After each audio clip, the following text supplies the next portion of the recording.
Бүгінгі таңда халықтың өмір сүру ұзақтығын ұлғайту әрбір мемлекет үшін ең басты проблемалардың бірі болып саналады.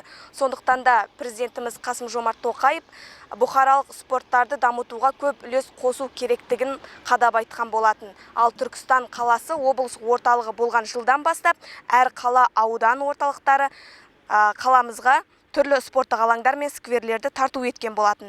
Бүгінде сол бәрімізге ортақ мүліктер қараусыз қалуда. Дәл осы мектеп жанында орналасқан футбол және теннис корттарына қалалық бюджеттен 41 миллион теңге қаржы бөлінген.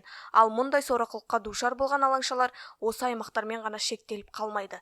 Жалпы қалалық бюджеттен 13 нысанға салынған спорттық алаңшаларға 400 миллионнан астам қаражат жұмсалған.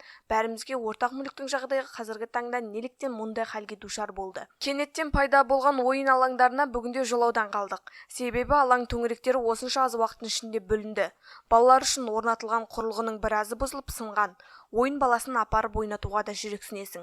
Ал ересектерді тербетер әткеншектің шынжыры үзіліп, екі жақтау ғана қалған. Әдетте мұндай алаңқайларға кіру үшін қарапайым есікті пайдаланатынымыз анық. Алайда бұл жерге кіру үшін есікті пайдаланбасаңыз да болады, себебі ашық тұрған осындай жағалар сөзіме дәлел. Қала ішінде ашық тұрған спорттық алаңшалар ғана аянышты халге душар болып тұрған жоқ. Түркістан қаласындағы Жарылқақ спорт кешені де күрделі жөндеуді талап етіп тұр. Жыл басында осы стадионға ЖСХ құжаттары дайындалып, 200 миллион теңгеден астам қаржы мемлекеттік сараптамадан өткен. Дайын құжаттар әкімдік тарапынан неліктен қаралмай жатқаны тағы да түсініксіз. Спорт саласына деген немқұрайлықты қаламыздағы жалғыз стадионның бүгінгі ауқалынан ақ байқауға болады. Аталған мәселені дер кезінде қолға алып жанашырлықпен қарамаса, ертеңгі күні спорттық алаңдарымызды да қураған ағаштар секілді металл қалдықтарын жинайтын пункттерден іздеп жүрмейік.